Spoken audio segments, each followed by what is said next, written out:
હૃદય સંબંધિત રોગો દર વર્ષે સૌથી વધુ મૃત્યુનું કારણ બને છે. લોકો તેના સામાન્ય લક્ષણો તરફ ધ્યાન આપતા નથી અને બાદમાં તે જીવલેણ સ્વરૂપ ધારણ કરે છે. ચાલો, સામાન્ય રીતે હૃદય રોગના 9 મુખ્ય લક્ષણો હોય છે, જેને સમયાંતરે ઓળખવું જરૂરી બની જાય છે. હૃદયનો હુમલો થવાની સૌથી સામાન્ય ચેતવણીનો સંકેત છાતીમાં કે હૃદયમાં અવસ્થાનો અથવા તો ભારેપણાનો અનુભવ થવો. આ સામાન્ય સંકેતમાં ક્યારેક તમને બળતરા પણ અનુભવી શકો. આ રીતના લક્ષણોને હળવા ન લેવા જોઈએ. જો તમને આ સંકેતનો અનુભવ 1 થી વધારે વાર થાય તો તમારે તરત જ ડોક્ટરની પાસે જઈને સલાહ લેવાની જરૂર છે. હૃદય રોગના હુમલાના લક્ષણો છાતીમાં દુખાવો, ગળા જડબામાં દુખાવો, વધુ પડતો પરસેવો થવો, ચક્કર આવવા, ઉલટી ઉપકા, ગેસ વગેરે આ હૃદય રોગના કારણ જોવા મળતા હોય છે. ગોકુલ હોસ્પિટલ ખાતે ફરજ બજાવતા ડોક્ટર તુષાર ભટ્ટીએ જણાવ્યું કે લોકોની આળસતૃટી અને મેદસ્વીતા હૃદય રોગનું મુખ્ય કારણ છે. બીજી તરફ લાઇફસ્ટાઇલમાં બદલાવ અને જે આદતો શરીર માટે નુકસાન કરતી હોય તેનું ચલણ પણ દિન પ્રતિદિન વધી રહ્યું છે. હૃદય રોગનું જોખમ હવે યુવાનોમાં પણ ઝડપથી જોવા મળે છે. લોકો જો સમયાંતરે ન કરાવે તો આ જોખમ વધી જતું હોય છે. વધુમાં તેઓએ ઉમેર્યું કે હૃદય રોગના પ્રારંભિક લક્ષણોમાં જ્યારે છાતીમાં બળતરા થતી હોય તો લોકો તેને એસિડિટી તેમ કહીને ટાળી દેતા હોય છે, પરંતુ તેમની આ જ ભૂલ આગામી સમયમાં મોટું જોખમ ઊભું કરે છે. લોકોએ વધુને વધુ પોતાના શરીર પ્રત્યે સજાગ બનવું જોઈએ. થોડાક અંશે પણ તકલીફ અનુભવાય તો તેનું નિદાન તબીબ પાસે કરાવવું અનિવાર્ય છે. હૃદય રોગના કેસોમાં જો આવું કરવામાં આવે તો ઘણો ખરો ઘટાડો શક્ય છે. આપણે એવું છે કે અત્યારે ઇન્ડિયન કલ્ચરમાં કહી શકાય કે હજી લોકોને છે ને હૃદય પ્રત્યે એટલી બધી જાગૃતતા નથી. લોકો હજી ઘણી બધી વખત પોતાના સિમ્પટમ્સ ને સાઇન ને બધું ઇગ્નોર કરતા હોય છે. અને ઇવન હૃદય પ્રત્યે તો શું હું કહું કે હેલ્થ પ્રત્યે બી હજી ઘણી આપણે જાગૃતતા લઈ આવવાની જરૂર છે ઇન્ડિયામાં, ખાસ કરીને કેમ કે લોકો એટલું હેલ્થ પ્રત્યે પોતાના ધ્યાન નથી આપી શકતા. કોમનલી જોઈએ ને તો આ વાત 100% તો આપણે સાચી ન કહી શકાય, કેમ કે ઘણા લોકોને સડન કાર્ડિયક અરેસ્ટ અને સડન ડેથ બી થતી હોય છે. પણ મેજોરિટી ઘણા એવા લોકો હોય છે કે જેમને ઘણા ટાઈમથી આ સિમ્પટમ્સ હોય છે. સિમ્પટમ્સ એટલે કે ઘણા બધા એવા સાઇન્સ ને એવી બધી એને જાણકારી પહેલેથી થોડી લાગતી હોય છે કે એવા સિમ્પટમ્સ આવતા હોય છે કે જ્યારે ઘણા લોકો એ વસ્તુને ઇગ્નોર કરે છે. જેમ કે ચાલે તો છાતીમાં દુખાવો થાય, કે ભારે લાગે, કે જસ્ટ બળતરા જેવું થાય. સ્પેસિફિકલી એક્ઝર્શન, કે ચાલે કે દોડે કે પગથિયા ચડે ત્યારે એવું થતું હોય છે. ક્યારેક એવું થાય કે ઘણા લોકોને શ્વાસ ચડતો હોય, ઘણી વખત લોકોને ધબકારા સડનલી વધી જતા હોય કે થાકી જતા હોય. આવા બધા સિમ્પટમ્સ આવતા હોય છે. ક્યારેક લોકોને ચાલવાથી ખંભામાં ખાલી દુખાવો થાય, કે જેમ ડાબા હાથમાં દુખાવો થાય, કે વાસાના ભાગમાં દુખાવો થાય. તો આવા અલગ પ્રકારના સિમ્પટમ્સ છે જે આવતા હોય છે. પણ લોકો ઘણી વખત આ બધા સિમ્પટમ્સ ક્યારેક ઇગ્નોર બી કરતા હોય છે. ઘણી વખત એવું થાય કે મોસ્ટલી આપણે કહીએ ને તો અમારે જે હાર્ટ એટેકના પેશન્ટ આવે છે એમાંથી 40% લોકો આપણે એવરેજ એવું કહી શકાય કે જે લોકો જસ્ટ ઇગ્નોર, એટલે કે એટલું બધું ધ્યાનમાં નથી લેતા, કેમ કે એ લોકો જનરલી એસિડિટી તરીકે ગણતા હોય છે કે ભાઈ એસિડિટી થઈ છે, ઊંધો ગેસ થયો છે, અને એના લીધે એ લોકો જનરલી ડોક્ટરને કે કાર્ડિયોલોજિસ્ટને કે કોઈ પણ એમડી જનરલ ફિઝિશિયનને બી દેખાડવા નથી જતા. અને મોસ્ટલી એવું કહેતા હોય કે એસિડિટી થઈ છે. પણ આ બધી વસ્તુ એક ધ્યાનમાં લેવા જેવી ખરી કે આવા કોઈ સિમ્પટમ્સ થાય તો ઇમિડિયેટલી આપણે ડોક્ટર્સને દેખાડવું જોઈએ. અને ઘણી વખત એવું બી થતું હોય છે કે ક્યારેક ચાલવાથી શ્વાસ ચડે, કે ચાલવાથી ધબકારા વધી જાય કે ઘટી જાય, આવું બધા સિમ્પટમ્સ આવતા હોય છે. તો આ એક ખાસ ધ્યાન રાખવા જેવી બાબત છે કે લોકો આવી બધી સિમ્પટમ્સ પ્રત્યે હજી એટલા બધા અવેર નથી થયા, અને આના લીધે એવું થાય છે કે લોકો આ બધા સિમ્પટમ્સને ઇગ્નોર કરતા હોય છે. હવે આપણે આ સિમ્પટમ્સની તો વાત કરી કે જો આવા કોઈ સિમ્પટમ્સ આવે તો એને ઇગ્નોર ન કરવા જોઈએ. પહેલી વસ્તુ તો કે ઇમિડિયેટલી આપણે કોઈ પણ નજીકમાં કોઈ પણ ડોક્ટર છે કે ખાસ કરીને જો આવા સિમ્પટમ્સ હોય તો કાર્ડિયોલોજિસ્ટનો ડાયરેક્ટ કોન્ટેક્ટ કરવો જોઈએ અને એમને દેખાડીને પ્રોપર ઇવેલ્યુએટ કરવું જોઈએ. હવે વાત રહી કે પ્રિવેન્શનની, કે પ્રિવેન્શનમાં 2-3 વસ્તુ છે. એક તો લાઇફસ્ટાઇલ મોડિફિકેશન છે, બીજું છે ફૂડ હેબિટ્સ છે, અને ત્રીજું છે એક્સરસાઇઝ. આ 3 વસ્તુ ઉપર આપણે ખાસ ધ્યાન રાખવું જોઈએ. તો આપણે ફર્સ્ટ ફૂડ હેબિટ્સ જોઈએ તો ફૂડ હેબિટ્સમાં એવું છે કે બને ત્યાં સુધી છે ને બહુ એક કોમન સિંગલ સેન્ટેન્સમાં કહીએ ને તો નેચરલ ખોરાક આપણે ખાવો જોઈએ. નેચરલ, જે અત્યારે ઓલરેડી પ્રિપેર્ડ આવે છે, કે લાંબા ટાઈમથી પ્રિઝર્વ થઈને જે ફૂડ આપણે ખાઈએ છીએ, કે જે જંક ફૂડ છે એ બધું બને ત્યાં સુધી આપણે એવોઇડ કરવું જોઈએ. સિમ્પલ વસ્તુમાં જો નેચરલ ફૂડ ખાઈએ ને તો બી આપણને આ બધી ઇફેક્ટ ઓછી આવે. ખાસ કરીને અત્યારના જે યંગ જનરેશનમાં જંક ફૂડનું જે પ્રમાણ વધ્યું છે, ડેઈલી બર્ગર, પિઝા અને હોટડોગ, અને ખાસ કરીને એમાં એક્સ્ટ્રા બટર, એક્સ્ટ્રા ચીઝ નાખીને જે આપણે ખાઈએ છીએ એ લિટરલી ઘણું બધું નુકસાન કરે છે. કેમ કે અત્યારે આપણે જોઈએ ને તો યંગ એજમાં હમણાં રિસેન્ટલી આપણે ઘણા બધાએ સાંભળેલું હશે કે યંગ એજમાં ઘણા બધા ઇવન સેલિબ્રિટીઝ બી ઘણાને હાર્ટ એટેક આવીને ડેથ થઈ છે. અને ઇવન આપણા ગુજરાતમાં બી હમણાં આપણે પેપરમાં વાંચીએ છીએ કે ઘણા યંગ લોકોને સડનલી એમઆઈ આવે છે કે હાર્ટ એટેક આવે છે કે આ બધું થાય છે. તો આ એક ખાસ ધ્યાન રાખવા જેવું છે કે ભાઈ ફૂડ હેબિટ્સ આપણે એટલીસ્ટ રેગ્યુલર રાખીએ, એટલીસ્ટ બને ત્યાં સુધી જંક ફૂડ ને આ બધું ફૂડ અવોઇડ કરીએ. સાવ ટોટલી સ્ટોપ થાય એવું હવે પોસિબલ નથી, પણ એટલીસ્ટ બને ત્યાં સુધી આપણે એવોઇડ કરીએ. એટલીસ્ટ જે વીકલી કે ડેઈલી ખાઈએ છીએ એના જગ્યાએ મંથલી ખાવાનું રાખીએ બને ત્યાં સુધી. એટલે શું થાય કે આનાથી એક આપણે પ્રિવેન્શન મળશે ખાસ કરીને. સેકન્ડ વસ્તુ છે કે એક્સરસાઇઝ. તો આ ઉપર એક હું વધારે ધ્યાન આપવાનું કહું છું કે એક્સરસાઇઝ આપણે ડેઈલી રૂટીનમાં એટલીસ્ટ વીકમાં 5 દિવસ તો એક્સરસાઇઝ કરવી જોઈએ. એ એક્સરસાઇઝ કોઈ પણ પ્રમાણે અને કોઈ પણ અલગ અલગ પ્રકારે આપણે કરી શકીએ જે તમને કે લોકોને પસંદ હોય. જેમ કે આપણે રનિંગ કરી શકીએ, સાયકલિંગ કરી શકીએ, જો કોઈને સ્વિમિંગનો શોખ હોય તો સ્વિમિંગ કરી શકે, કોઈ પણ સ્પોર્ટ્સ એક્ટિવિટીઝ કે એ બધું કરી શકે કે જેનાથી આપણને એટલીસ્ટ આપણા શરીરને એક હેલ્ધી રાખી શકે. કેમ કે બેઝિકલી એક્સરસાઇઝ કરશું તો આપણું હૃદય તો સ્વસ્થ રહેશે, સાથે સાથે જો લોકોને બીપી હશે કે ડાયાબિટીસ હશે તો એનું બી એક કંટ્રોલ રહેશે. અને હૃદય રોગ આવવાના મુખ્ય કારણોમાં આ 2 કારણ બહુ વધારે છે કે જે લોકોને ડાયાબિટીસ હોય છે કે જે લોકોને બ્લડ પ્રેશર હોય છે એવા લોકોને હાર્ટ એટેકનું પ્રમાણ કમ્પેરેટિવલી નોર્મલ પર્સન કરતા ઘણું વધી જતું હોય છે, ખાસ કરીને ડાયાબિટીસ. કેમ કે અમારે જે હાર્ટ એટેકના પેશન્ટ આવે છે એમાંથી આપણે કહીએ ને તો 60 થી 70% લોકોને ડાયાબિટીસ હશે જ. એટલે એ ખાસ ઇમ્પોર્ટન્ટ છે કે જો આપણે રેગ્યુલર એક્સરસાઇઝ કરશી તો આપણું હૃદય તો સ્વસ્થ રહેશે, સાથે સાથે ડાયાબિટીસ, બીપી કંટ્રોલમાં રહેશે, કોલેસ્ટ્રોલ કંટ્રોલમાં રહેશે. અને જેટલું આપણે એક્સરસાઇઝ કરશી એટલું આપણે બોન સ્ટ્રેન્થ થશે, ઇવન મસલ બી આપણું એકદમ સ્ટ્રોંગ થશે. તો આપણને ઇવન ફ્યુચરમાં જેમ કે 60-70 યર્સ પછી બી આપણે કોઈના ઉપર ડિપેન્ડન્ટ નહીં રહીએ અને ઇન્ડિપેન્ડન્ટ આપણે આપણી લાઈફ સ્પેન્ડ કરી શકીએ. તો એક્સરસાઇઝનું બહુ મહત્વ છે જે આપણે ઇન્ડિયન પીપલમાં ખાસ કરીને આપણા સૌરાષ્ટ્રના લોકોમાં ઘણું ઓછું છે. પહેલાના જમાનામાં તો આટલા બધા વ્હીકલ્સ ને એવું નહોતું, એટલે લોકો ચાલીને જતા કે સાયકલ લઈને જતા, તો એનાથી અડધી એક્સરસાઇઝ તો એમને થઈ જતી હતી. તો આ એક ખાસ ધ્યાનમાં રાખવા જેવી બાબત છે કે બને એટલી આપણે એક્સરસાઇઝ રેગ્યુલર કરીએ. એટલીસ્ટ ડેઈલી ન થાય તો એટલીસ્ટ વીકમાં 5 દિવસ તો મિનિમમ 1 કલાક માટે બને એટલી એક્સરસાઇઝ કરીએ. બને તો એટલીસ્ટ આપણે જ્યારે કે સ્ટેરકેસ હોય તો સ્ટેરકેસનો ઉપયોગ કરીએ લિફ્ટની જગ્યાએ. કેમ કે અત્યારે મોટાભાગના લોકો જસ્ટ ફર્સ્ટ ફ્લોર ઉપર જવું હોય તો બી લિફ્ટનો યુઝ કરે છે. તો એટલીસ્ટ બને તો એટલીસ્ટ આપણે સ્ટેરકેસનો યુઝ કરીએ કે જેનાથી આપણને થોડીક એક્સરસાઇઝ એમને થઈ જશે. ડે ટુ ડે રૂટીન આપણે જે એક્ટિવિટીઝ કરીએ છીએ એમાં બી એક્સરસાઇઝ થઈ જશે. તો આ સેકન્ડ વસ્તુ છે એક્સરસાઇઝ. થર્ડ વસ્તુ છે કે લાઇફસ્ટાઇલ મોડિફિકેશન. લાઇફસ્ટાઇલ મોડિફિકેશનમાં આ 2 વસ્તુ તો આવે જ છે કે ફૂડ અને એક્સરસાઇઝ, એ 2 તો આવે જ છે. પણ સાથે સાથે થોડુંક આપણે સ્ટ્રેસ મેનેજમેન્ટ કરતા બી શીખીએ. અત્યારે આ જે ફાસ્ટ યુગ છે એમાં સ્ટ્રેસનું પ્રમાણ ઘણું બધું વધી ગયું છે. તો બને ત્યાં સુધી આપણે થોડુંક સ્ટ્રેસ ઓછું કરીએ. ક્યારેક એવું બી પોસિબલ થાય કે રૂટીનમાં યોગા કે મેડિટેશન થઈ શકે તો એ કરીએ. થોડુંક ક્યારેક ફ્રેન્ડ્સ સાથે આપણે થોડીક હળવાશની પળો માણીએ અને થોડુંક સ્ટ્રેસને મેનેજમેન્ટ કરીએ. કેમ કે સ્ટ્રેસ બી એક બહુ ઇમ્પોર્ટન્ટ ફેક્ટર છે હાર્ટ એટેક અને બીપી, ડાયાબિટીસ આવવા માટે.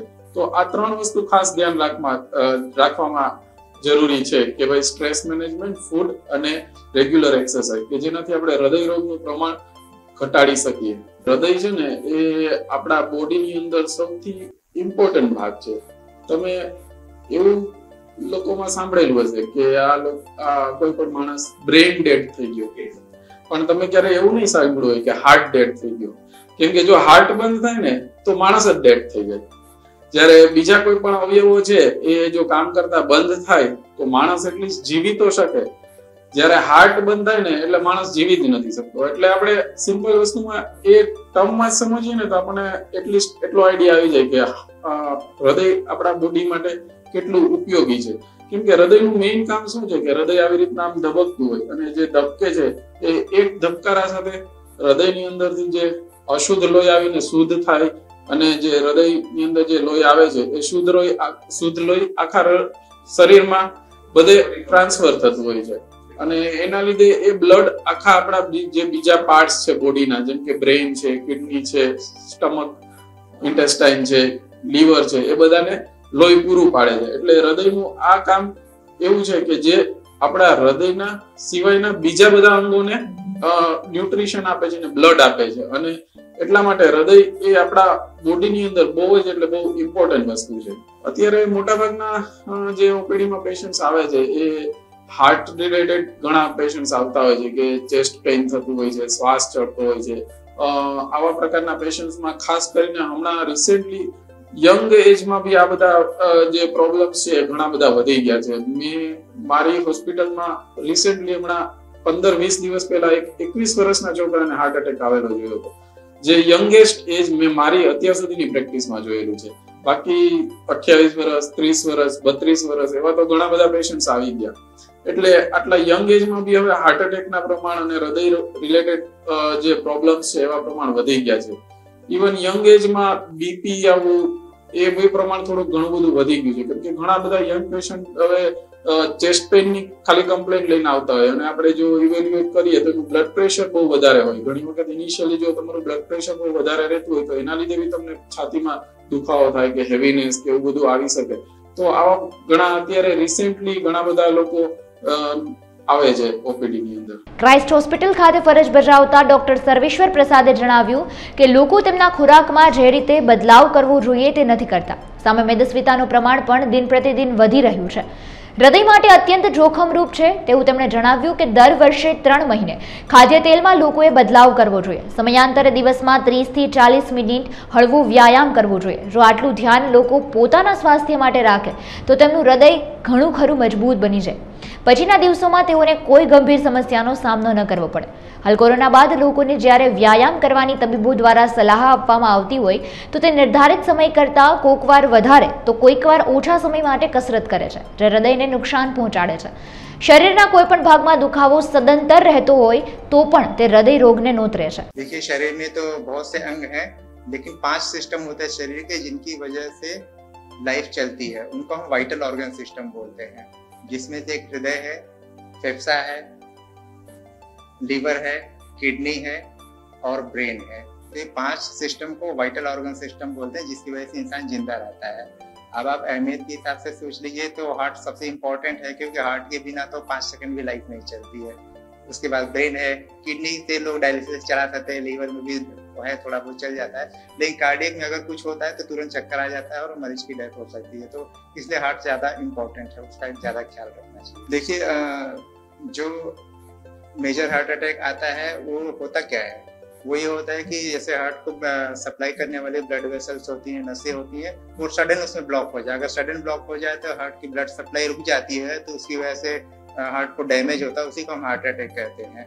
तो जितना ज्यादा डैमेज होता है उस हिसाब से बीपी कम हो सकता है, हार्ट बंद हो सकता है, हार्ट की लय में प्रॉब्लम हो सकती है और उससे पेशेंट की डेथ भी हो सकती है. तो ये जो सडन ब्लॉकेज है तो यही हार्ट अटैक होता है. बीमारी जो होती है नसों की पहले से ही होती है तभी हार्ट अटैक आता है. ऐसा नहीं हो सकता कि कोई नॉर्मल इंसान है, उसको सब कुछ नॉर्मल है और उसको कोई न्यूज दे दिया हार्ट अटैक आ गया, या कोई फिजिकल एक्सरसाइज कर लिया हार्ट अटैक आ गया. बीमारी तो होती है, उसके बाद ही हार्ट अटैक आता है. बीमारी कब डेवलप होती है शरीर में, कैसे आगे बढ़ती है, तो बहुत स्लो प्रोसेस है. ज्यादातर हमें पता ही नहीं चलता कि हमारे शरीर के अंदर बीमारी पनप रही है. लेकिन बीमारी ना पनपे उसके लिए हेल्दी लाइफस्टाइल अपना सकते हैं और अगर उस सिम्टम पे ध्यान दे सकते हैं कि बीमारी धीरे धीरे आगे बढ़ती है तो पहले खबर पड़ जाए तो हार्ट अटैक से काफी हद तक बचा जा सकता है. उसमें देखिए एंजाइना के सिम्टम होते हैं. अगर किसी को नसों में ब्लॉक है, थोड़ा थोड़ा ब्लॉक बढ़ रहा है धीरे धीरे, अगर ये धीरे धीरे बढ़ता है तो पेशेंट को काम करने पे एंजाइना के सिम्टम आते हैं, जिसको हार्ट अटैक नहीं बोलते, लेकिन हाँ अगर ब्लड की सप्लाई कम है तो सिम्टम आते हैं. जैसे काम करने पे सीने में भारीपन लगना, घबराहट होना, और कभी कभी पसीना भी आता है, यूजली खाना खाने के बाद, नहाने के बाद, कुछ स्टेप्स चढ़ने के बाद, ये सब के बाद सीने में भारीपन, जलन, कभी कभी वो सिम्टम एसिडिटी से ओवरलैप करता है तो लोग उसको एज ए एसिडिटी लेते हैं, तो ये सब होता है। अगर नस में ब्लॉक है 60%, मतलब ज्यादा 80% 90%, तो ये सब हैवी काम करने पे ये सब सिम्टम आते हैं, तो उसको हम इग्नोर नहीं करना चाहिए। सिम्टम जागरूकता तो बहुत ज्यादा नहीं है, क्योंकि ये जो बीमारियां होती हैं इनको हम लाइफस्टाइल डिजीजेज बोलते हैं। पिछले 1-2 दशक में इंसान का जीने का तरीका काफी बदलाव हुआ है। उसमें हमारे जो पहली पीढ़ी थी या उसके पहले वाली पीढ़ी थी, उनके जीने का तरीका अलग था। आजकल की जो पीढ़ी है, आजकल जो समाज है, उसमें लाइफस्टाइल बहुत तेजी से बढ़ रही है, और ये लाइफस्टाइल डिजीज ही है मेनली। ज्यादातर लोग तो जागरूक होते ही नहीं है कि वो क्या कर रहे हैं, और उनका जो रहने का जीने का तरीका है उससे हृदय पे क्या फर्क पड़ा। ज्यादातर लोग तो जागरूक होते ही नहीं है। तो ये है, ये जो हमारा मानव शरीर है, ये लाखों साल पुराना है। कुदरत ने इसको लाखों साल इन्वेस्ट करके बनाया है, और शरीर बना है काम करने के लिए, दौड़ने के लिए, भागने के लिए। आज के हजारों साल पहले ज्यादातर लोग ऐसे ही करते थे, दिन भर काम करते थे, जो खाते थे सब पच जाता था, या कहिए कि जो मिलता था वो खाते थे और वो पच जाता था, और दिन भर काम करते थे, कोई सुविधा नहीं थी। लेकिन पिछले 2 दशक में टेक्नोलॉजी की वजह से सुविधाएं बहुत ज्यादा बढ़ी है, और शरीर है हमारा लाखों साल पुराना, और ये सुविधा हमको 20 साल में काफी ज्यादा मिल गई, तो वो आराम करने से तो वो मिसमैच हो गया है। उसकी वजह से ये लाइफस्टाइल डिजीज तेजी से बढ़ रही है। तो एक ये है कि इंसान ने मेहनत करनी बंद कर दी, शरीर बना है मेहनत करने के लिए, हम मेहनत करना नहीं चाहते। 100 मीटर जाने के लिए लोग मोटरसाइकिल उठा लेते हैं, 1 माला 2 माला चढ़ने के लिए लोग लिफ्ट का यूज करते हैं, और यही सब बातें हैं। और ये एक और है कि ये जो फूड इंडस्ट्री में रिवोल्यूशन आया, फूड इंडस्ट्री मतलब there are so many restaurant, मतलब ढेर सारे रेस्टोरेंट खुलेंगे, पैकेजिंग फूड बहुत ज्यादा, ढेर सारे नमकीन, ढेर सारे केक, ये वो, तो उसमें भी कुछ न कुछ तो ऐसा रहता ही होगा कि उसकी शेल्फ लाइफ बढ़े, डेफिनेटली रहता होगा। अब मैं यहाँ कोई रिसर्च से नहीं बता सकता, लेकिन कुछ ना कुछ तो होगा। तो और इंसान की इनकम भी बढ़ी है, तो इनकम बढ़ेगी तो इंसान कुछ ना कुछ खाएगा, कुछ ना कुछ करेगा। इसका कहीं ना कहीं प्रभाव हमारे शरीर पे, हमारे जीवन पर पड़ता है। और दूसरा, ये जो भागदौड़ की जिंदगी हो जाती है, ये टेक्नोलॉजी है, मोबाइल है, वो बना है समय बचाने के लिए। हम समय बचाते हैं, लेकिन हमने अपने आप को काम से ओवरबर्डन कर लिया है, हमने उसमें ज्यादा काम खोज लिया, तो समय एक्चुअली बचता नहीं है। हम लोग ज्यादा व्यस्त हो गए हैं, हंसना भूल गए हैं, जोक मारना भूल गए हैं, फ्रेंड के साथ घूमना फिरना भूल गए हैं। तो ये सब का कहीं ना कहीं वो आता है। एंड पीपल आर ओवर, ये क्या बोलते हैं कि इंफॉर्मेशन से बहुत ज्यादा ओवरबर्डन हो गए हैं। जो चीज नहीं जाननी चाहिए हम वो भी जानते हैं, ये वीडियो देख लो, वो वीडियो देख लो, ऐसा न्यूज पढ़ लो, वैसा न्यूज पढ़ लो, और ये सब हमारी मानसिक के स्थिति के ऊपर प्रभाव देता है। और जो लोग पुराने जमाने में लोग बोलते हैं ना, भाई दिल टूट गया, दिल टूट गया, दिल टूट गया नामक चीज एग्जिस्ट करती है, होती है। अगर हम दुखी होते हैं, वो होते हैं, तो ऐसे हार्मोन्स निकलते हैं जो हमारी बीमारी को बढ़ाते हैं, स्ट्रेस को बढ़ाते हैं। ये सब चीजें जो इंफॉर्मेशन टेक्नोलॉजी है, कहीं ना कहीं हमारे जीवन को आसान बनाती है, लेकिन अननेसेसरी इंफॉर्मेशन से हमें हमारा स्ट्रेस भी बढ़ता है। स्ट्रेस, खाने की हैबिट, लाइफस्टाइल चेंज, ये सब मिला के एक बहुत ही कॉकटेल टाइप से बन जाता है, जो हमारे शरीर को बहुत ज्यादा नुकसान दे रहा है। अभी मैंने एक ओटी किया है, ऑपरेशन, 33 साल के बच्चे का ऑपरेशन किया, सीएबीजी। 33 साल पे 35 साल पे यार सीएबीजी हो जा रहा है, लोगों को पता ही नहीं चल रहा, हार्ट खराब हो जा रहा है। तो कहीं ना कहीं ये सब चीजों का इन्वॉल्वमेंट है। अब आइडियल लाइफस्टाइल अचीव करना तो मुश्किल है आज के जमाने में, क्योंकि मेरे जो एल्डर ब्रदर्स थे या पहले वाली पीढ़ी, एक्चुअली क्या होता था, पहले वाली पीढ़ी में अलग से कुछ नहीं करना पड़ता था, वो लाइफस्टाइल ही ऐसी थी कि कसरत हो जाती थी। अगर अभी तो हम ऐसा नहीं कर सकते, हाँ, लेकिन आपको अपने शरीर के लिए 1-1.5 घंटा निकालना चाहिए, पूरा 1 घंटा, हो सके तो 2 घंटा, शाम सवेरे 1 घंटा। और अपने लिए निकालने का मतलब है कि अपने लिए होना चाहिए, मोबाइल से दूर। मोबाइल या तो बंद कर देना चाहिए, किसी को ज्यादा इमरजेंसी हो तो मोबाइल रखो, मोबाइल से दूर। फिजिकल एक्सरसाइज, फ्रेंड के साथ आप एक ग्रुप बना सकते हैं, अकेले कुछ नहीं होता, अकेले तो फिर बोरियत होती है, आप ग्रुप बना सकते हैं, तो इससे अपना ट्रैक होगा। फिर जो लोग 35-40 के आसपास पहुंच रहे हैं, उनको ईयरली हेल्थ चेकअप करना चाहिए सारी चीज का। और ये जो बैड हैबिट्स होती हैं, स्मोकिंग और ये सबसे दूर रहना चाहिए। व्यसन तो बहुत होता है, लेकिन ये जो स्मोकिंग का होता है ना एडिक्शन, ये बहुत खतरनाक होता है। ये एक साथ आपको कई बीमारी दे सकता है। ये आपके फेफड़े जला सकता है, COPD कर सकता है, नसों की बीमारी कर सकता है, नस ब्लॉक होने से हार्ट अटैक आ सकता है, दिमाग की नस बंद होने से पैरालिसिस आ सकता है, स्मोकिंग से कैंसर हो सकता है। टोबैको, स्मोकिंग, ये सबसे ज्यादा डेंजरस एडिक्शन है, उससे बचना चाहिए। फूड की जहाँ तक बात करें तो एक साधारण सा फंडा है, मेरी एज अभी देखिए ना कि 44 क्रॉस कर रही है, तो फूड का एक साधारण सा फंडा जो मुझे समझ में आता है कि हमको पैकेट वाली फूड अवॉइड करना चाहिए। और पैकेट वाली फूड में सब कुछ है, जो चीज पैकेट में अवेलेबल है वो कहीं ना कहीं स्वास्थ्य के लिए बहुत अच्छी तो नहीं है, खराब नहीं कहेंगे तो बहुत अच्छी भी नहीं कहेंगे। जो घर में बना हुआ फ्रेश फ्रूट, फ्रेश वेजिटेबल्स, आप दाल भात रोटी सब्जी, फ्रूट, ड्राई फ्रूट, दूध दही छाछ, ये है। अब उसको बदल बदल ढेर सारी सब्जियां हैं, कुदरत ने हमको 2 दर्जन टाइप की सब्जी दी है, 2 दर्जन टाइप के फ्रूट्स दिए हैं, ढेर सारे दालों के आइटम दिए हुए हैं, चाहे आप उसे बनाते रहिए, ढेर सारी रोटी बना सकते हैं, बाजरी के तमाम तरह का आटा मिलता है, तो वो सब है। जो भी चीज पैकेट में आती तो इससे क्या है ना कि आइडेंटिफाई करना आसान है, जो चीज पैकेट में आती कहीं ना कहीं बहुत अच्छी नहीं है, ठीक है। तो ये एक बहुत आसान सा तरीका जो इंसान याद रख सकता है, और उसका एक रेशियो होता है कि भाई चलो हमने थोड़ा सा आधा बिस्किट खा लिया, 1 बिस्किट खा लिया, पैकेज वाली चीज कम है, तो वो रेशियो में मेंटेन करना चाहिए। और खासकर जिनकी अभी अभी इनकम बढ़ी है, जो फ्रेश पीढ़ी है, नई जमाने की पीढ़ी मेहनत कर रही है, इनकम बढ़ी है, तो उनको अलग तक भी हम अच्छी अच्छी चीजें खाएं।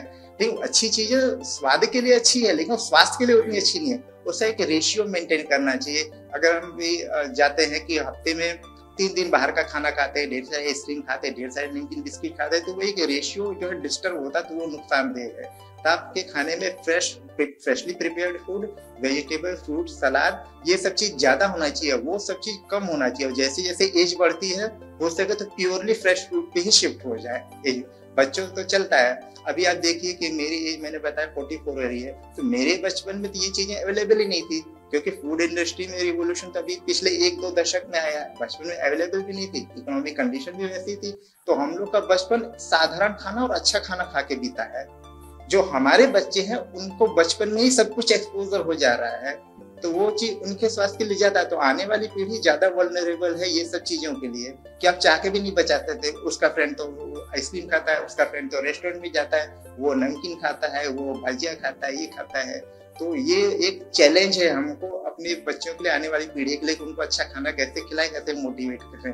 वो जिम वाले बताते ना कार्डियो एक्सरसाइज, मतलब बहुत हैवी नहीं हो लेकिन कंटिन्यूअस बेसिस पे, उसमें आप रनिंग कर सकते हैं, साइकिलिंग कर सकते हैं, स्विमिंग कर सकते हैं, और कोई एक्सरसाइज नहीं कर रहा उसको चालू करना तो वो ग्रेजुअल वे में बढ़ाना चाहिए। जैसे अभी तक हमने 30 साल 35 साल कुछ नहीं किया, सडनली हमको जोश आया, अगले दिन जाके 1 घंटे दौड़ गए, तो वो नुकसानदायक हो सकता है। आपको शनय शनय करके धीरे धीरे करके और 1 महीने में या 2 महीने में 1 घंटे ले जाना है, 1 दिन 1 घंटे नहीं ले जाना है। लेकिन ये चीज कंसिस्टेंट होनी चाहिए, जिस तरह शरीर को रोज नहाना है, शरीर को रोज खाना खाना है, रोज पानी पीना, उससे एक्सरसाइज भी डेली होना चाहिए। ये नहीं कि कुछ दिन कर लिया चलो आज आराम कर दे, कोशिश करेंगे डेली, हफ्ते में 1 दिन रेस्ट ले सकते हैं, तो ऐसा है। तो ये लाइट एक्सरसाइज, जो जिम में बॉडी बनाने की एक्सरसाइज है, तो बेसिकली वो हार्ट के लिए नहीं होते, वो तो मसल बन जाएंगे लेकिन वो एक्सेसिव लोड डालती है हार्ट पे, तो उसको वो भी कर सकते हैं, लेकिन उसको करने के पहले आपको ये कार्डियो एक्सरसाइज ये ज्यादा करनी चाहिए, लाइट एक्सरसाइज। हार्ट तो मजबूत ही होता है, इनफैक्ट मेरे ख्याल से हार्ट शरीर का सबसे मजबूत अंग होता है, लगातार काम करता रहता है जब तक इंसान की डेथ नहीं हो जाती। हार्ट बहुत मजबूत होता है, काफी कुछ झेल लेता है, लेकिन जब हम उसको बहुत ज्यादा बेकदरी करते हैं, उसकी एकदम ख्याल नहीं रखते, तब हार्ट अटैक आता है। तो हार्ट अपना ख्याल रखें, जो भी मैंने अपने इंटरव्यू ये सब बोला है, खाने का, एक्सरसाइज का, अननेसेसरी स्ट्रेस का और अननेसेसरी चीजों से, एक इंटरनेट भी एक तरह का एडिक्शन, मोबाइल एडिक्शन, ये सब चीजों से दूर रहे, दोस्तों के साथ मिले, हंसे, जोक मारे और टाइम पास करें उसके साथ, वो अच्छा रहेगा। સ્ટર્લિંગ હોસ્પિટલમાં ફરજ બજાવતા ડોક્ટર ચિંતન મહેતાએ જણાવ્યું કે રાજકોટ અને સૌરાષ્ટ્ર સ્વાદ પ્રેમી જનતા છે, સ્વાસ્થ્ય પ્રત્યે જે રીતે સજાગ રહેવું જોઈએ તે જોવા મળતું નથી। બહારના ખોરાકનું સેવન સમયાંતરે સતત વધી રહ્યું છે, તે એક ખતરાની ઘંટી સમાન છે। લોકો બહારના ખોરાકનું અતિરેક સેવન કરતા હોય છે, પાચન શક્તિમાં ઘણો બધો બદલાવ આવી જાય છે, અન્ય દ્રવ્યોના કારણે તેમનું હૃદય નબળું પડી જાય છે, સાથોસાથ ઘણી બધી અન્ય તકલીફોનો પણ સામનો કરવો પડે છે। તેઓએ હૃદયરોગના લક્ષણો વિશે માહિતી આપતા જણાવ્યું કે લોકોમાં જાગૃતતાનો અભાવ સતત જોવા મળતો હોય છે, તેના કારણે જ તેઓ મુશ્કેલી પડતી હોય છે, ડોક્ટરો પાસે જતા પણ અચકાય છે, તે તેમની સૌથી મોટી ભૂલ છે। ત્યારે લોકોએ પોતાની જીવનશૈલીમાં બદલાવ લાવશે ત્યારે જ ઘણા ખરા હૃદયરોગના પ્રશ્નોનું નિવારણ આવી શકશે। હૃદય ભગવાને બધા જ ઓર્ગન્સ બબે આપ્યા છે, 2 ફેફસા, 2 કિડની, ભગવાન હૃદય તો એક જ આપ્યું છે, બહુ સમજી વિચારીને એક જ આપ્યું છે। કારણ કે એનું મહત્વ એટલું છે કે એ બંધ થઈ જાય તો બાકી બધા બબે ઓર્ગન છે ને એ બંધ થઈ જાય. એના વગર માણસ ન જીવી શકે કે ન રહી શકે. મગજને જ સપ્લાય કરે, કિડનીને પણ સપ્લાય કરે, લીવરને સપ્લાય કરે, આખા શરીરનો બધો જ લોડ જ ઉપાડે છે. અગર ટાઈમ પર આપણે એનું ધ્યાન ન રાખીએ તો બાકી બધા જ ઓર્ગન પર એની અસર થાય અને ધીરે ધીરે બધા જ ઓર્ગન બગડતા જાય. જેટલું આપણે એની ધ્યાન રાખવું જોઈએ એના માટે ઘણી બધી વસ્તુઓ છે. બેઝિકલી હૃદય માટે આપણે ધ્યાન રાખવામાં નાની એજથી ધ્યાન રાખવાનું શરૂ કરી દઈએ તો મોટી ઉંમરે આપણને તકલીફ ન પડે. બાકી તો હવે જે પ્રમાણે આપણી જીવન શૈલી છે કે જે પ્રમાણે આપણે ખોરાક લઈએ છીએ, જે પ્રમાણે આપણે છોકરાઓને જે કુટેવો પાડીએ છીએ એને કારણે ધીરે ધીરે એની સૌથી પહેલાં અસર હૃદય પર થાય છે અને ધીમે ધીમે પછી બીજા બધા ઓર્ગન્સ પર થાય છે. જ્યારે આપણને ખબર પડે ત્યારે બહુ લેટ થઈ જાય છે. ત્યાં સુધીમાં ઓલરેડી બાકી બધા ઓર્ગન પર લોહી ઓછું પહોંચવાને કારણે એની આડઅસર થઈ ગઈ હોય, હૃદય નબળું પડી ગયું હોય અને પછી આપણે ગમે એટલી દવા કરીએ, ગમે તેટલા પૈસા નાખીએ પણ એ વસ્તુ પાછી સરખી થાય નહીં. જે ડેમેજ થઈ ગયો એ આજીવન માટે થઈ જાય, જે બળી જાય એ આજીવન માટે બળી જાય, પાછું સરખું કોઈ હિસાબે થાય નહીં. આ હૃદય એવું ઓર્ગન છે જે એક વખત ડેમેજ થાય પછી પાછું કમ્પ્લીટલી રિપેર થઈ શકે નહીં. અગર એમાં કાંઈ બળી ગયું તો એ આજીવન માટે બળી ગયું. પછી ખાલી આપણે બચાવ કાર્ય કરી શકીએ કે હવે આનાથી નબળું કેમ ન પડે. ધીમે ધીમે હવે જે માણસોને અટેકની અસર આવે છે એ બહુ નાની ઉંમરે આવવાનું ચાલુ થઈ ગયું છે. નાની ઉંમરે માણસોને સિમ્ટમ્સ પણ આવે છે પણ એ ગણકારતા નથી. હાથમાં સ્પેસિફિકલી લેફ્ટ હેન્ડમાં દુખાવો થવો, લેફ્ટ જો પાસે દુખાવો થવો કે ગળામાં દુખાવો થવો, ક્યારેક ધબકારા વધી જવા, રાતના નીંદરમાંથી ઉઠીને ઊભું થઈ જવું, શ્વાસ ચડવો, મિનિમમ રૂટીન વર્ક કરતા હોય એમાંય શ્વાસ ચડવો, નાવા ધોવામાં કે સીડી ચડવામાં શ્વાસ ચડવો, જે રૂટીન કામ કરતા હોય એમાંય શ્વાસ ચડવો. આ બધી વસ્તુ આપણે ગણકારતા નથી. વિચારે છે કે હું થાકી ગયો છું કે મને કંઈ આજે હું સૂતો નથી કે આજે મને કંઈક સ્ટ્રેસ છે એટલે આવું થાય છે. પણ હવે નાની ઉંમરે આ બધા સિમ્ટમ્સ પેશન્ટને આવે છે. અગર ટાઈમ પર અને પકડી લઈએ તો ટાઈમ પર એની ટ્રીટમેન્ટ થઈ જાય અને એનો જીવ બચી જાય. બાકી અગર આનો તમે ટાઈમ પર ધ્યાન ન રાખો તો નાની ઉંમરે જીવ જવાનો જોખમ બહુ વધી જાય છે. હવે પહેલાં જેવું નથી. નાની ઉંમરે 22 વર્ષની ઉંમરે આવો રોગ આવે છે અને થોડું કે ગણકારો નહીં તો તરત જ જીવ જોખમમાં વહી જાય છે. ક્યારેક તો હોસ્પિટલ સુધી પહોંચવાનો ટાઈમ નથી મળતો. પછી એમ્બ્યુલન્સ 108 તમને ટાઈમે પહોંચાડી ન શકે. એ આપણે તો ગુજરાતીએ છીએ, ખાવું પીવું ને જીવવું. એમાં રાજકોટ તો રંગુલજી રાજકોટ. પણ એટલે આના માટે મેં તમને જે સમજાવ્યું હતું કે આપણને ફાફડા ખાવાની બહુ આદત હોય છે એમ મેં આ નિમોનિક બનાવ્યું છે. ફાફડાનો એફ તો આપણે ડિસ્કસ કર્યો કે એફમાં ફૂડ, ફાસ્ટ ફૂડ અને બાકી આપણે ફાફડા જલેબી, ફાફડા ગાંઠિયા, વણેલા જલેબી, સમોસા, પૂરી આ બધું ખાવાથી આપણા શરીરમાં કોલેસ્ટ્રોલ બહુ વધે છે જે આપણા નાની નસોમાં બ્લોકેજ બહુ વહેલો કરે છે અને હૃદયરોગ નાની ઉંમરથી જ શરૂ થઈ જાય છે. જે હવે તો 22, 24, 25 વર્ષની ઉંમરે એટલો વ્યાપક થઈ ગયો હોય છે કે બલૂન થઈ શકતું નથી અને ડાયરેક્ટ એનું બાયપાસ કરવું પડે છે. દવાથી તો ચાલતું જ નથી એટલી નાની ઉંમર.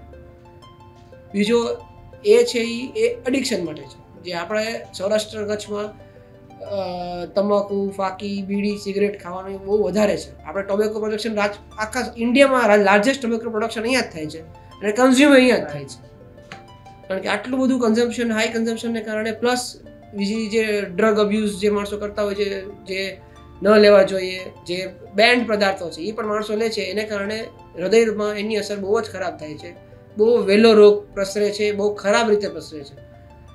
એડિક્શનને કારણે જે પ્રકારનો રોગ થાય છે એ પ્રકારનો રોગ આખી નસને જ ખરાબ કરી નાખે છે. ઘણી વખત તો બાયપાસ કરવાની જગ્યાએ નથી મળતી કારણ કે આખો રોડ જ ખરાબ હોય. બાયપાસ કરવા માટે મારે 2 ટુકડા તો જોઈએ જે સારા હોય જેનું જોઈન કરું, એ પણ જોઈન નથી કરાતા.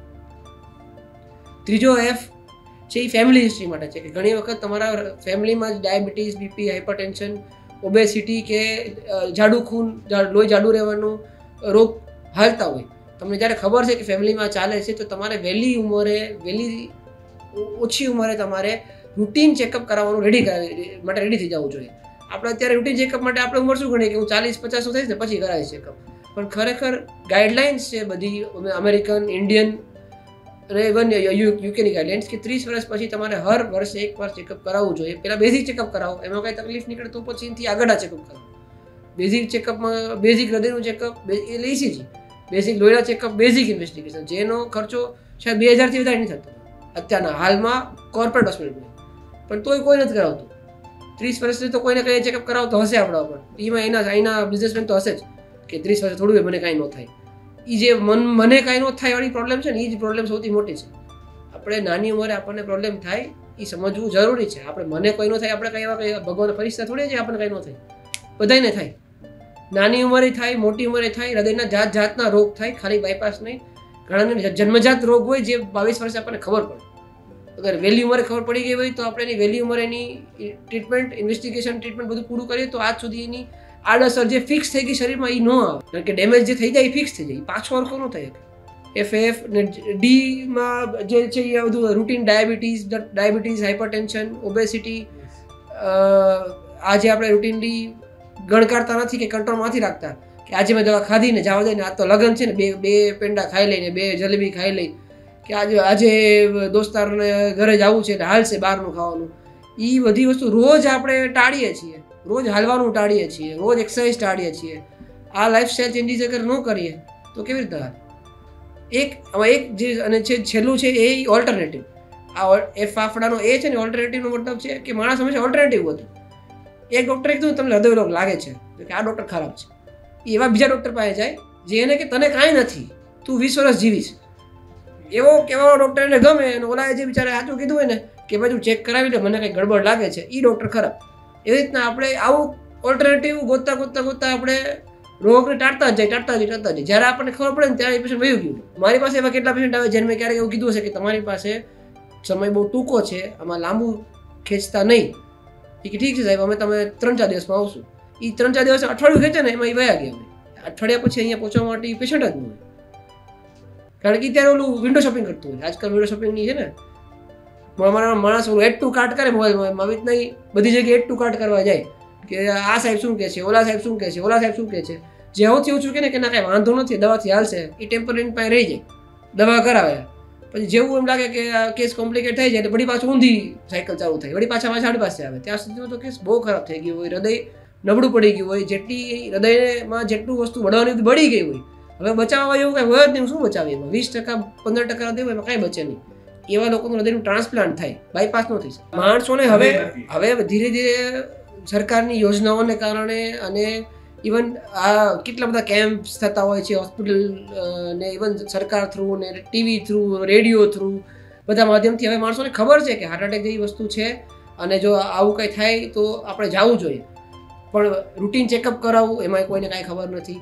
અને હજી આપણી સાઈડ હજી જ છે કે જે ડૉક્ટર મને ઓછામાં ઓછુંમાં કરી દેતો હોય ને એ સારો, એટલે દવા આપતો હોય ને એ બી બેટર એઝ કમ્પેર્ડ ટુ જે બલૂન કરતો હોય. બલૂન કરતા હોય સ્ટેન્ટ વાળો સૌથી ખરાબ, સ્ટેન્ટ પછી સર્જરી વાળો સૌથી ખરાબ, એ તો ચીરશે. એવું વિચારીને માણસ જાય જ નહીં. પણ હવે બધી પદ્ધતિઓ બહુ વધારે ટેકનોલોજી આગળ વધી ગઈ છે. હવે પહેલાં જેવું નથી. હૃદયના સર્જરીમાં 1-2% જોખમ હોય છે. એટલું જોખમ તો માણસ રસ્તામાં હાલવામાં એક્સિડન્ટ થવા હોય છે. તમે હાલો તો 2% જોખમ હોય કે આમાં 2% માણસોને એક્સિડન્ટ થશે આખા દિવસમાં.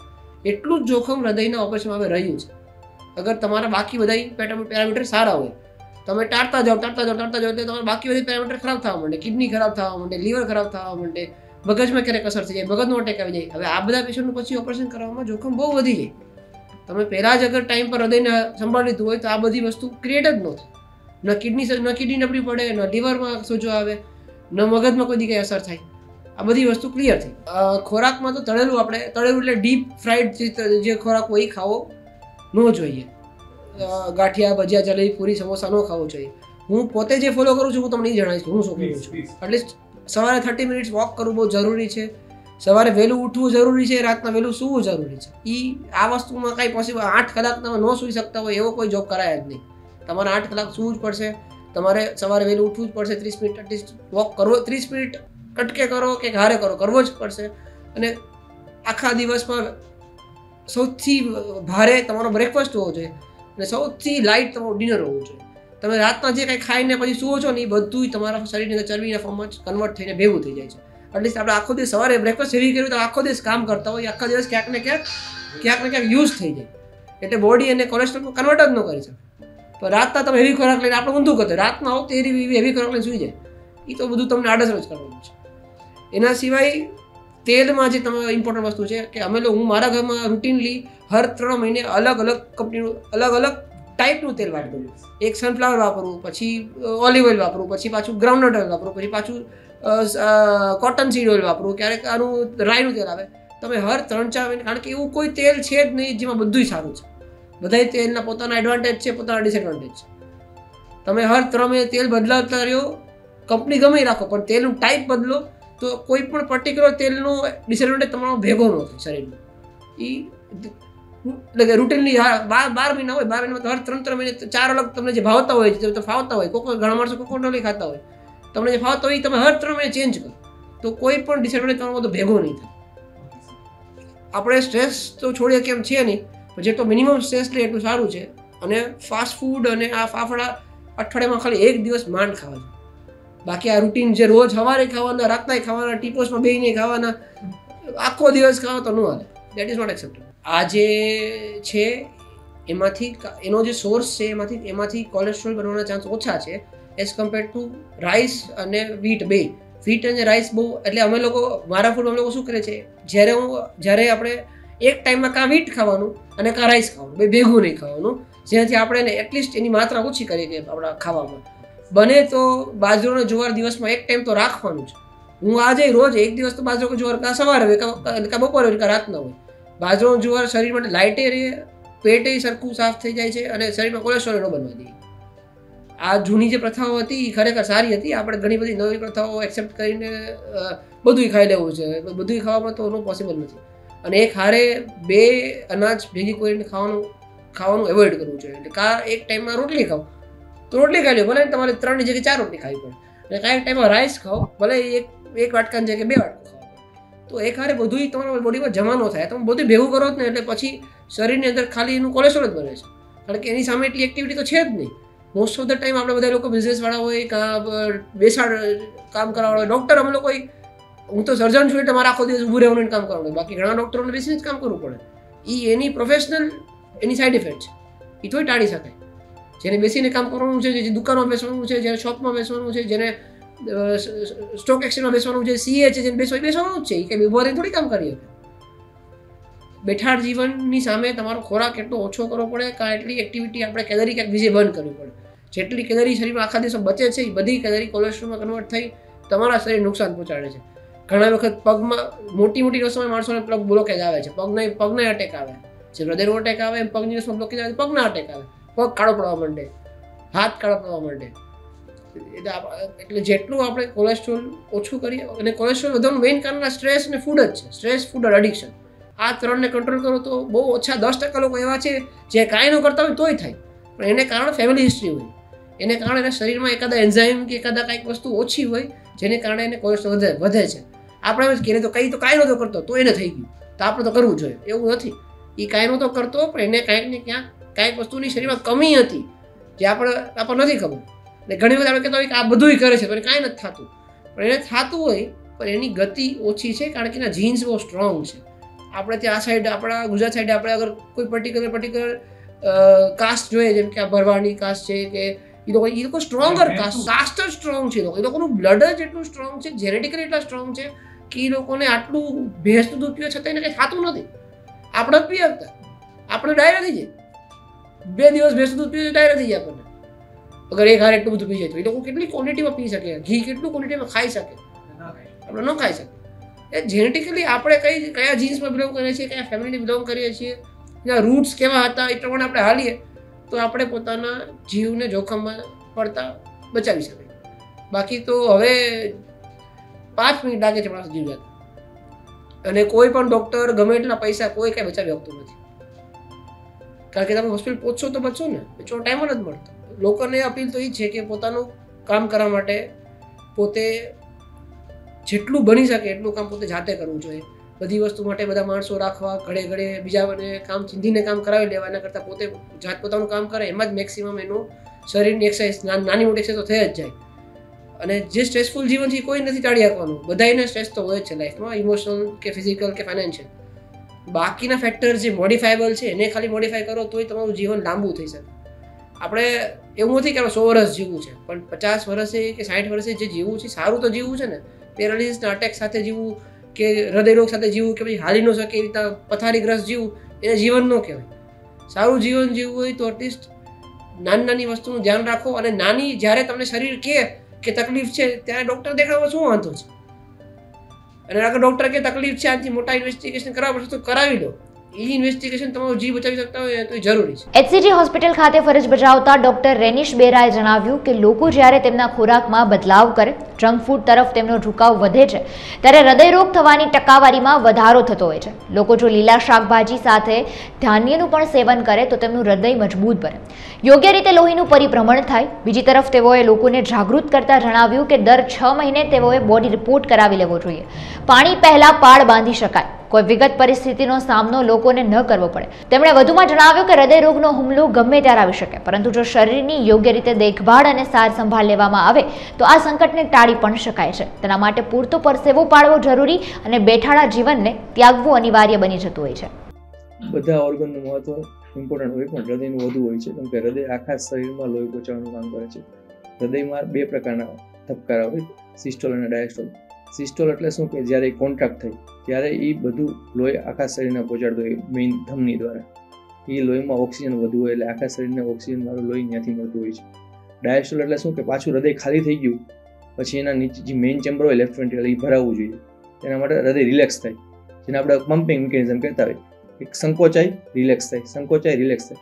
એ રીતે આખા શરીરમાં લોહી પહોંચાડવાનું, ઓક્સિજન પહોંચાડવાનું કામ હૃદય કરતું હોય છે. ઓક્સિજન થાય ફેફસા દ્વારા, તો ફેફસાનું કામ એટલું જ ઇમ્પોર્ટન્ટ છે જેટલું હૃદયનું.